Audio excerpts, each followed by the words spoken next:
Nah, ketika nanti yang dihilangkan beberapa kalimat, bagaimana caranya? Nah, caranya seperti ini nih.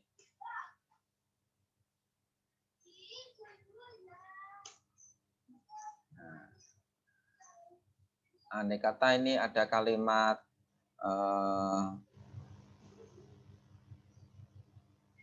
kalimat pertama, ini kalimat kedua,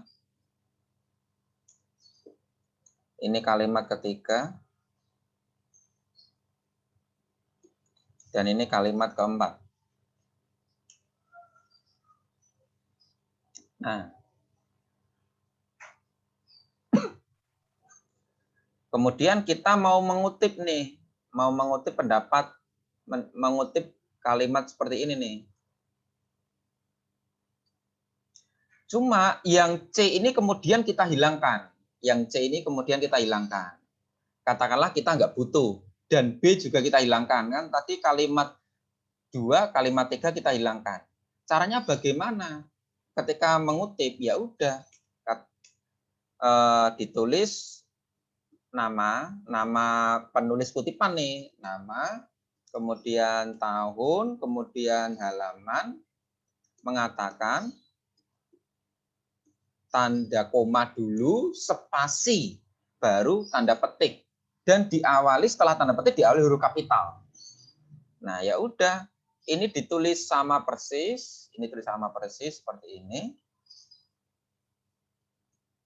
Ini kan, tulis sama persis. Nah.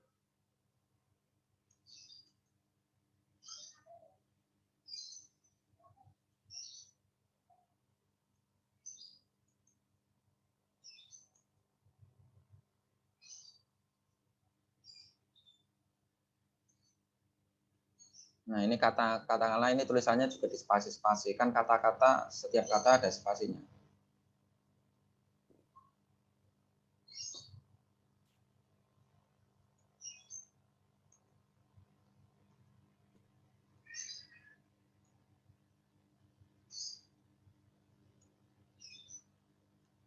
Nah, katakanlah seperti ini. Mengatakan kalimat pertama, kalimat kedua, kalimat ketiga, kemudian kalimat keempat. Nah, kita mau menghilangkan kalimat kedua dan ketiga nih. Ya udah, tinggal dihilangkan, di-delete, kemudian kurung siku, titik, titik, titik. Nah, kemudian kurung siku tutup, kemudian titik lagi. Kenapa? Karena itu kan tadi kalimat, ya enggak? Itu kalimat. Kalau kata nggak usah pakai titik. Nah, jadilah seperti ini nih. Nah, gitu ya. Kalimat pertama, titik, titik, titik, titik, kemudian kalimat keempat. Nah, kalau semisal itu kan yang dihilangkan kalimat tengah. Kalau yang dihilangkan kalimat keempat, yang D-nya ini, D mau kita hilangkan. D mau kita hilangkan semisal. Nah, yang dihilangkan yang D, ya udah seperti ini nanti. Sama ini. Nama, tahun, halaman mengatakan ini sama.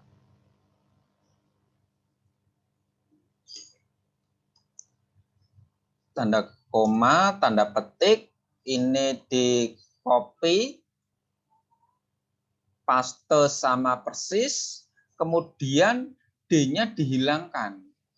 Nah, kalau yang dihilangkan belakang kalimat, ya udah nggak usah pakai tanda kotak, tanda siku, udah langsung diberikan tanda petik, tutup gitu aja, nggak usah kamu berikan ini lagi, gitu ya. Tanda kurung siku seperti ini hanya kamu gunakan ketika kamu menghilangkan bagian yang hilang di bagian tengah. Kalau di bagian belakang hilang, ya udah langsung kamu copy aja yang bagian depan kalimat 1, kalimat 2, kalimat 3. Kalimat keempat nggak usah kamu berikan tanda titik-titik-titik, nggak usah.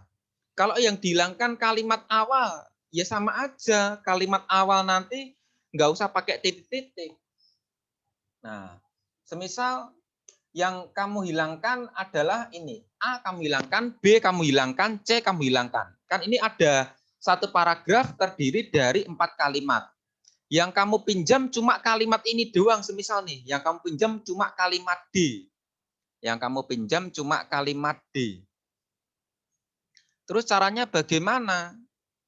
Nah, kalau yang kamu pinjam hanya kalimat D aja, ini yang ingin kamu copy. Yang ingin kamu copy. Ya sudah, yang kamu copy cuma itu saja. A, B, C tidak usah dipedulikan. Jadilah seperti ini nanti.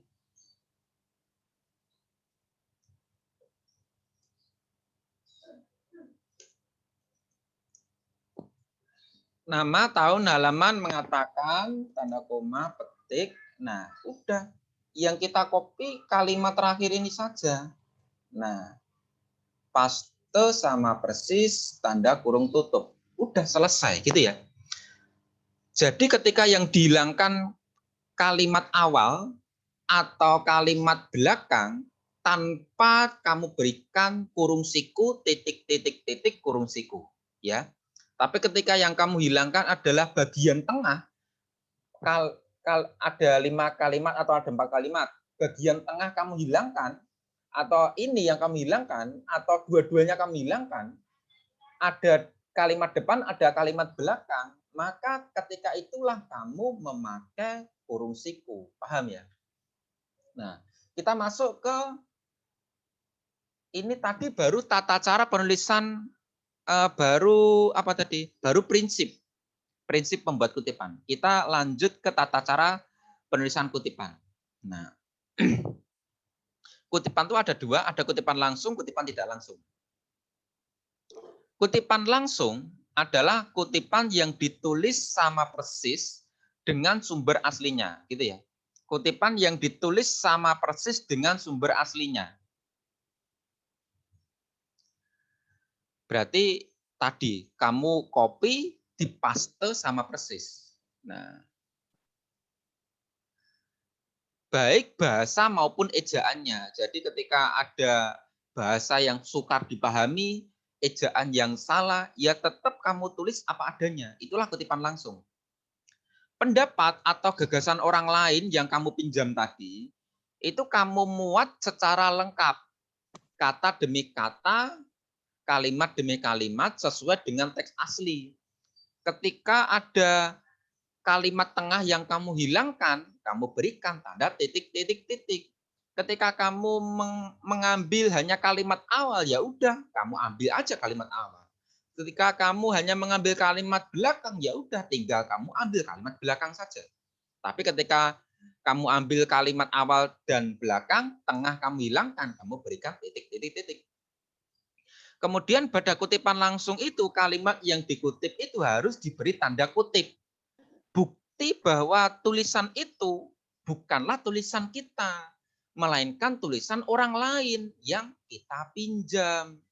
Sehingga tidak kategori plagiasi. Nah, kutipan langsung ini tidak boleh terlalu panjang. Tidak boleh terlalu panjang. Andai kata kita meminjam pendapat orang lain. Pendapat yang mau kita kutip itu semisal satu halaman atau 2 halaman. 1 halaman, 2 halaman mau kita kutip. Boleh nggak kita copy semua, dipaste 2 halaman? Jawabannya adalah tidak boleh. Itu kekurangan kutipan langsung. Nah, cuma enaknya kutipan langsung itu kamu tinggal copy, paste sama persis. Nah, nggak capek-capek mengadakan perubahan. Cuma kekurangannya kita tidak boleh terlalu banyak mengutip. Maksimal berapa panjangnya? Maksimal adalah 1 paragraf, ya, maksimal 1 paragraf. Kalau kamu ingin mengutip, menulis berhalaman-halaman dari buku, maka kamu wajib membuat kutipan tidak langsung. Nah, nanti kita jelaskan kutipan tidak langsung. Ketika kamu mengutip kutipan yang panjang itu dan tetap kekeh ingin mengutip panjang secara langsung, ya sebaiknya kutipan itu dicantumkan sebagai lampiran. Berarti jadi lampiran, bukan kutipan, tapi jadi lampiran. Kamu buat makalah, kemudian ditutup daftar pustaka, di bagian belakang ada lampiran. Nah, lo kan inginnya lampiran itu masuk ke dalam konten. Kalau masuk ke dalam konten tulisan, ya jangan panjang-panjang. Kita nggak boleh. Kalau panjang, dijadikan lampiran. Caranya bagaimana solusinya? Ya kamu ubah menjadi kutipan tidak langsung. Apa sih kutipan tidak langsung? Nih, kutipan tidak langsung adalah kutipan yang tidak sama persis dengan aslinya. Maksudnya apa? Pengutip atau kalian yang membuat skripsi hanya boleh mengambil pokok pikiran dari sumber yang dikutip untuk dinyatakan kembali dengan kalimat yang disusun oleh pengutip. Maksudnya apa nih? Maksudnya kita membaca buku berhalaman-halaman tadi. Nah, kamu boleh semisal membaca 2 halaman, kamu menuliskan semua 2 halaman dari buku A, dari bukunya Ali ini boleh. Cuma kamu hanya menulis mengambil pokok pikirannya saja. Semisal 2 halaman terdiri dari 10 paragraf. Ya udah, paragraf 1 itu intinya apa, kamu pahami, kemudian kamu nyatakan kembali dengan kalimat yang disusun pengutip. Berarti kamu nyatakan dengan tulisan Anda. Mudahnya gini, kamu membaca buku 1 paragraf, kemudian kamu ingat-ingat intinya apa, kemudian kamu ketik di skripsi Anda dengan bahasa Anda sendiri. Jadi kan tulisannya tidak sama persis dengan tulisannya si Ali. Cuma intinya sama. Boleh. Kemudian kamu ulangi paragraf kedua, kamu baca lagi intinya apa, kamu tulis menggunakan bahasa Anda sendiri sampai paragraf ke-10. Sehingga nanti kan bisa 2 halaman kamu tulis semua itu. Cuma dengan bahasa Anda sendiri. Intinya sama, sama dengan yang diungkapkan oleh si Ali. Gitu ya, itulah kutipan tidak langsung. Repotnya apa? Repotnya ya kita harus menulis dengan kata-kata kita sendiri. Tapi intinya sama. Keunggulannya apa? Kita bisa menuliskan pendapat si Ali dengan panjang lebar. Tidak hanya 2 halaman, 3 halaman, 4 halaman, 10 halaman, 100 halaman. Boleh. Tapi kita harus menulis dengan bahasa kita sendiri. Tidak boleh sama persis. Kalau sama persis berarti kan kamu plagiat bukunya si Ali. Akan terkena sanksi pidana. Gitu ya, itu kutipan tidak langsung. Terus tata cara penulisannya bagaimana tata cara penulisan? Nah, contoh nih. Kan tadi kutipan langsung itu kita tulis sama persis, ya enggak? Kutipan langsung kita tulis sama persis. Kalau kutipan tidak langsung, kita hanya ambil intinya doang, intinya saja. Contoh nih, kutipan langsungnya itu ini, harusnya ini kebalik. Kutipan langsung dulu, baru kutipan tidak langsung. Jadi, kita balik deh, seperti ini.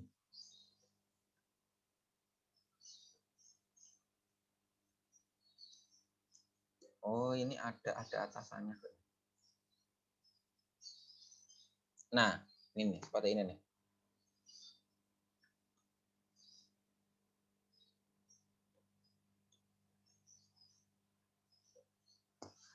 Yulan berbicara seperti ini, berpendapat seperti ini nih. Berbicara adalah kemampuan yang dimiliki oleh seseorang seiring tumbuh kembangnya manusia dalam mengungkapkan pikiran kepada komunikan secara baik. Nah, ini kalimatnya si Yulan. Nah, Yulan ngomong seperti ini nih. Ketika kita membuat kutipan langsung bagaimana? Ketika membuat kutipan langsung, ya udah. Ini kita copy paste tulisannya si Zulan, di copy sama persis, kemudian dipaste. Nah, kemudian diberikan tanda petik, selesai. Itulah kutipan langsung. Kita tidak mengadakan perubahan sama sekali. Enak kan? Ini kan yang sering dilakukan oleh mahasiswa. Copy, paste, print out.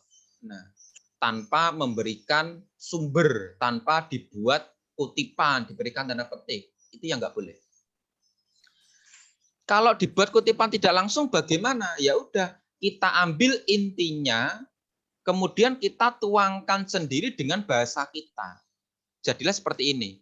Yulan mengatakan bahwa, nah ciri-ciri kutipan tidak langsung tuh ada kata bahwanya seperti ini ya. Ada kata bahwa. Ciri-ciri kutipan tidak langsung ada kata bahwa. Nah, bahwa dilanjutkan dengan apa? Dengan huruf kecil, tidak huruf kapital. Nah, berbicara huruf kecil. Kalau huruf kapital kan kutipan langsung tadi. Nah, ini kutipan langsung diberikan huruf kapital. Tapi kalau tidak langsung, bedanya apa? Tidak langsung itu tidak ada tanda petik dan tidak diawali huruf kapital, gitu ya. Nah, itu bedanya. Kita ambil intinya, berbicara adalah keterampilan manusia. Ini kan kemampuan yang dimiliki oleh seseorang. Saya tuliskan keterampilan manusia. Beda kan? Ya enggak? Kemampuan yang dimiliki oleh seseorang seiring tumbuh kembangnya manusia dalam mengungkapkan pikiran. Ini saya tuliskan untuk mengungkapkan apa yang ada di dalam pikirannya kepada orang lain secara baik. Kan beda, ya enggak? Tulisannya saya dengan tulisannya si Zulan beda. Tapi intinya sama. Itulah kutipan tidak langsung. Paham ya? Jadi tingkat kemiripan itu Pak maksimal 70% lah. Tidak boleh 100%, 90%. Yaitu namanya kutipan langsung. Ya tidak boleh sama persis. Mudah ya? Berarti kita tinggal membaca, ambil intinya, kemudian kamu tuangkan kembali dengan kata-kata Anda sendiri. Paham ya?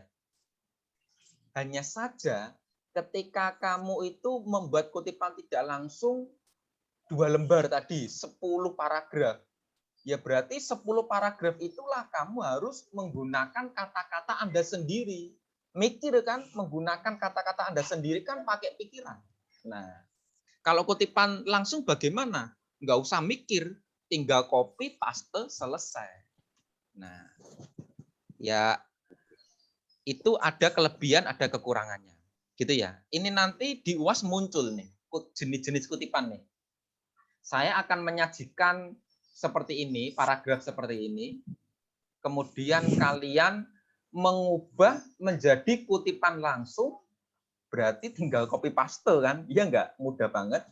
Yang kedua, kamu mengubah menjadi kutipan tidak langsung. Nah, berarti kalian tinggal membaca soalnya, kamu tulis dengan kalimat Anda sendiri. Selesai. Udah. Mudah banget. Gitu ya. Nah, kita masuk ke tata cara penulisan kutipan. Nah, kita masuk nih ke tata cara penulisan kutipan. A, kutipan langsung yang panjangnya kurang dari 4 baris. Nih, kutipan yang panjangnya kurang dari 4 baris dimasukkan ke dalam teks. Berarti kita copy paste, tapi yang kita copy itu 4 baris atau lebih, berarti paragrafnya panjang. Kurang dari 4 baris berarti 1 sampai 3 baris ya, paragrafnya pendek. Maka kutipan kita itu dimasukkan ke dalam teks. Maksudnya dimasukkan ke dalam teks itu seperti apa ya? Maksudnya seperti ini nih. Nih. Seperti ini. Ini tulisan saya sendiri nih. Ini tulisan saya sendiri. Ini. Nah, saya ngomong seperti ini nih. Akuntansi adalah suatu aktivitas jasa mengidentifikasi, mengukur, mengklasifikasikan, katakan kejadian atau transaksi ekonomi yang menghasilkan informasi kuantitatif, terutama yang bersifat keuangan yang digunakan dalam pengambilan keputusan. Nah, 3 baris ini adalah tulisan saya, tulisan si penulis, tulisan si penyusun skripsi. Kemudian katakanlah kalian menyusun skripsi seperti ini, memberikan definisi akuntansi. Cuma kan kalian belum expert, belum ahli di bidangnya. Siapa kita memberikan definisi secara mandiri? Nah, maka definisi kita kan perlu mendapatkan penguatan oleh para ahli, ya enggak? Nah, kemudian kita mencari para ahli, nah ketemu nih Abu Bakar dan Wibowo. Abu Bakar dan Wibowo yang mengatakan seperti ini.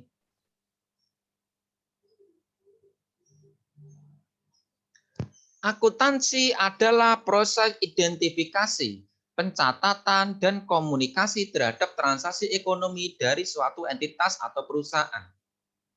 Proses identifikasi, pencatatan, komunikasi. Berarti kan sama nih, sama dengan pendapat saya kan, atau bisa memperkuat tulisan saya. Ya enggak? Ini kan bisa digunakan untuk memperkuat tulisan kita. Yakni mengidentifikasi, nah sama, kemudian pencatatan dan komunikasi terhadap transaksi ekonomi. Nah, transaksi ekonomi. Nah, ini kan sama nih. Nah.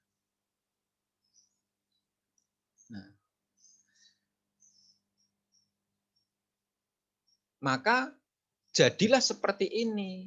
Hal itu diperkuat oleh Abu Bakar dan Wibowo tanda petik. Nah, akuntansi adalah proses identifikasi, pencatatan, dan komunikasi terhadap transaksi ekonomi dari suatu entitas atau perusahaan. Maksud dari masuk ke dalam teks itu lanjutan tulisan kita, ya, lanjutan tulisan kita. Kan tulisan kita sampai di sini, tulisan kita sampai di sini nih. Nah, tulisan kita sampai di sini, udah cuma ini. Nah, maka ketika kita mengutip, kita tidak boleh enter, tidak boleh ganti baris. Ya lanjutan, dituliskan setelahnya ini, dituliskan setelahnya. Dituliskan di baris setelahnya seperti ini. Paham ya? Nah, contoh lagi nih. Misal, ini saya membuat tulisan seperti ini. Nah, bla bla bla bla. Ini tulisan kita. Tulisan kita semisal pendapat kita sampai di sini. 2 baris. Kemudian kita ingin mengutip, ya udah, tidak boleh ganti baris seperti ini, nggak boleh. Nggak boleh dituliskan seperti ini, nggak boleh. Harus lanjutan teks kita. Nah, harus lanjutan teks kita seperti ini. Itu ya, paham ya? Itulah yang disebut masuk ke dalam teks. Artinya lanjutan tulisan kita. Nah, paham ya? Terus diketik seperti ketikan teks. Diketik seperti ketikan teks itu maksudnya spasi rangkap untuk skripsi, spasi 1,5 untuk makalah. Seperti ketikan teks itu maksudnya seperti ini nih. Ini andai kata ini. Nah, ini katakanlah terdiri dari 2 spasi. Baris 1, baris 2, 2 spasi. Maka ini nanti juga 2 spasi gitu ya. Ikut tulisan atasnya, tulisan kita. Tulisan kita ketika 2 spasi, maka kutipannya nanti 2 spasi. Paham ya? Nah, ketika ini nanti cuma 1,5 spasi, nah 1,5 spasi, ya maka ini nanti juga ikut-ikut 1,5 spasi. Ikut-ikut 1,5 spasi. Paham ya? Nah, ketika kita membuat makalah, spasinya 1,5 spasi, gitu ya. Sehingga ketika kita mengutip harus 1,5 spasi. Tapi ketika kita nanti membuat skripsi, spasinya itu 2 spasi. Maka ketika kita mengutip di dalam skripsi harus 2 spasi. Gitu ya. Paham? Nah, kita lanjut. diawali dan diakhiri dengan tanda petik. Nah, ciri-ciri kutipan langsung tuh diawali tanda petik, diakhiri dengan tanda petik. Apa yang diawali tanda petik? Yang diawali tanda petik itu kalimatnya si Abu Bakar ini. Hanya kalimatnya si Abu Bakar. Paham ya? Ini kalimatnya siapa ini? Hal itu diperkuat oleh Abu Bakar dan Wibowo. Ini yang ngomong si Abu Bakar atau yang ngomong saya? 1, 2, 3. Abu Yang ngomong? Yang ngomong saya penulis. Kan Abu Bakar. bukan Abu Bakar. Abu Bakar tuh cuma ngomong ini doang. Cuma ngomong ini. Dari akuntansi ini sampai ini. Ya enggak? Nah, Abu Bakar tuh cuma ngomong akuntansi adalah proses identifikasi. Abu Bakar tidak ngomong hal itu diperkuat oleh Abu Bakar dan Wibowo. Itu kan tulisan saya sendiri. Maka ketika kamu buat kutipan, jangan dari sini petikannya. Nah, petikannya jangan dari sini. Tapi harusnya dari sini. Ini nih, harusnya dari sini. Ya. Kalau kamu petik dari sini, ini salah. Ini salah. Paham ya? Bukan dari hal itu diperkuat oleh Abu Bakar. Tapi dari sebelum kita paste. Nah, kita kan pastenya ini akuntansi gitu ya. Nah, sebelum kita paste ini. Paham ya?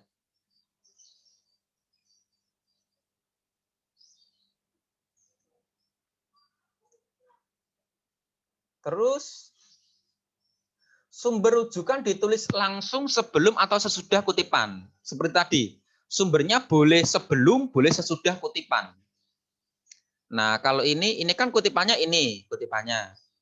Kutipannya yang ini. Nah, kutipannya kan ini nih. Maka sumbernya mana? Sumbernya ya Abu Bakar ini. Sumbernya Abu Bakar. Nah, ini berarti sumbernya ini terletak sebelumnya.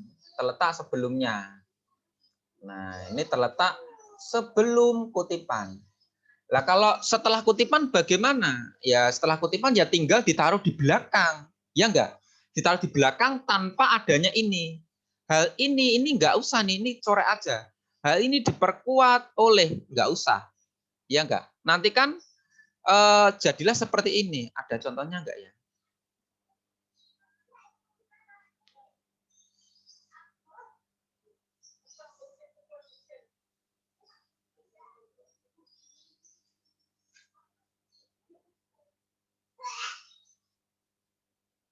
Enggak ada nih. Ini nggak bisa saya copy, soalnya ini screenshotan. Saya membuat dari Microsoft Word, kemudian saya screenshot. Ya udah, tinggal seperti ini nanti. Nah,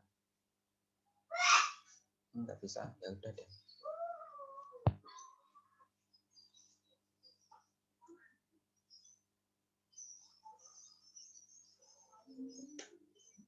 Ketik tadi, semisal ini tulisan kita seperti ini. Nah, ini kan tadi tulisan kita 3 baris. Kemudian ini kutipannya. Ini kutipan. Aduh, kok tinggal mau time out. Kutipan, ini kutipan. Enggak, jadi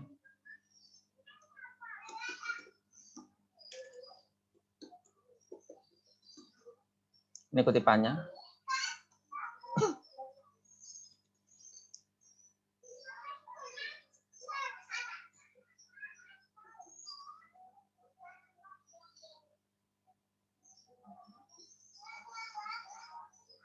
Ya tinggal sumbernya taruh di sini. Tadi kan sumbernya ini Abu Bakar dan Bowo. Nah, gini ya. Jadi langsung ini tadi kutipan diberikan tanda petik, kemudian kurung, langsung Abu Bakar dan Wibowo. Ya, Wibowo. kemudian tahunnya tadi berapa? Tahunnya tadi 2004 35. 2004 halaman 35. Titik, selesai, gitu ya. Kalau tadi terus bedanya apa dengan yang sumbernya taruh di depan? Ya sumbernya taruh di depan bedanya seperti ini.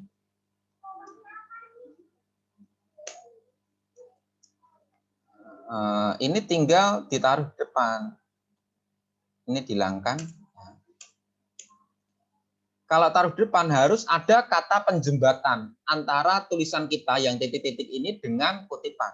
Ya, ini boleh seperti ini.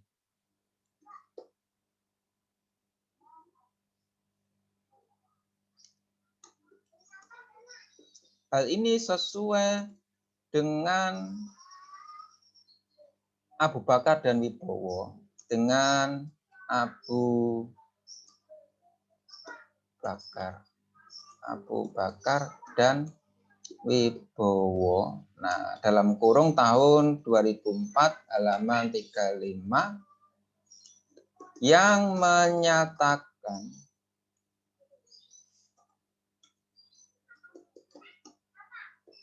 nah, ini nih bedanya kalau kamu berikan sumbernya di depan harus ada kata-kata seperti ini. Ada kata-kata seperti ini. Nah, kamu tambahi lagi. Jadi bukannya langsung Abu Bakar, tahun, halaman, kutipan. Enggak boleh.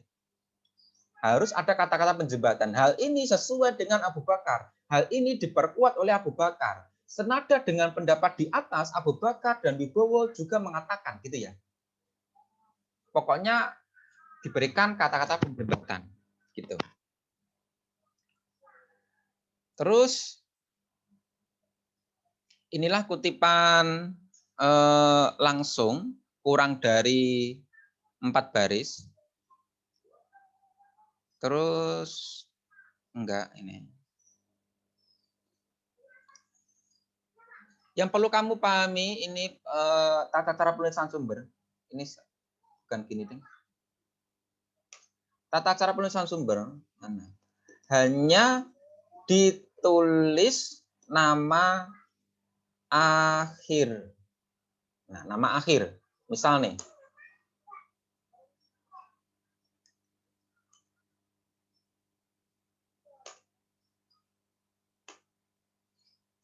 Nama akhirnya semisal seperti ini nih. Aurika Maulana Hasan. Nah, ini ketika nanti kamu mengutip, jadilah seperti ini. Cukup nama belakangnya. Hasan dalam tanda kurung tahun halaman 2020 halaman 35. Nah, gini ya. Mengatakan, ini caranya. Hanya kamu tulis nama belakangnya saja. Paham ya? Itu tata cara penulisan sumber. Nah, ketika nanti terdiri dari 2 orang, penulis terdiri dari 2 orang.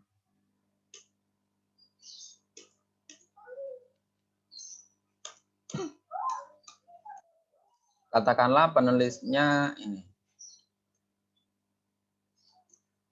Arkemal Hasan dan Arya Samudera Mahardika. Nah, ya nulis saya dengan Pak Arya nih.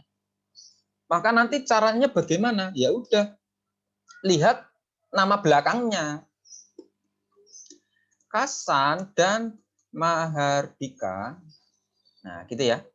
Hasan dan Mahardika tahun 2020 halaman 35. Nah, mengatakan, nah seperti ini ya. Itu tata cara penulisan kutipan.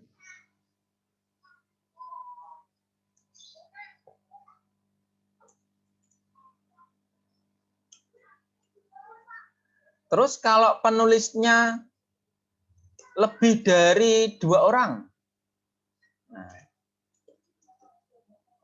penulis lebih dari 2 orang.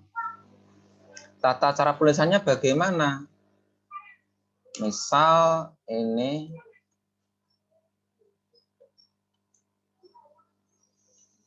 seperti ini. Aurika Maulana Hasan, penulisnya Arya, dan semisal Wati Kusumana. Saya, Pak Arya dengan Pak Wati nih. Ketika kita mengambil kutipan dari buku yang ditulis oleh lebih dari 2 orang, cukup nama penulis awal saja, penulis pertama.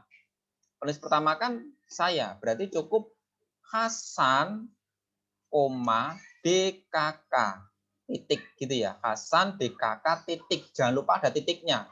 Tahun 2020, halaman 35. Gitu ya. Nah, jadi ketika nanti nama penulisnya ada 3, 4, 5, ya udah 2020 halaman 35. Kalau penulisnya itu bukan nama, tapi penulisnya lembaga. Nah, penulis buku adalah lembaga. Misal penulis bukunya itu lembaga nih. Caranya bagaimana? Katakanlah bukunya itu dibuat oleh Depdiknas. Nah, buku dibuat oleh Departemen Pendidikan Nasional. Nah, atau Depdiknas. Nah, caranya bagaimana? Ya udah, tinggal kamu tulis nama lembaganya, gitu ya. Nah, kamu tulis seperti ini, Depdiknas tahun 2020 halaman berapa? Halaman 201 semisal. Nah, seperti ini nih, gitu ya. Nah, itulah tata cara penulisan sumber kutipan. Nah, terus kita masuk ke kutipan langsung yang panjangnya terdiri dari 4 baris atau lebih. Kutipan langsung 4 baris atau lebih nih. Berarti kita copy, kemudian kita paste di Word, kok terdiri 4 baris, atau 5, atau 6, atau lebih. Nah, caranya bagaimana nih? Diketik 1 spasi, ya. Diketik 1 spasi. Diketik 1 spasi berarti andai kata tadi tulisan kita di awal itu 2 spasi, kemudian kutipan kita kok panjang, tetap ditulis 1 spasi.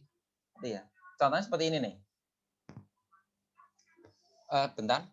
Diketik 1 spasi, kemudian dimulai 7 ketukan dari batas tepi kiri. Dimulai 7 ketukan dari batas tepi kiri. Bentar.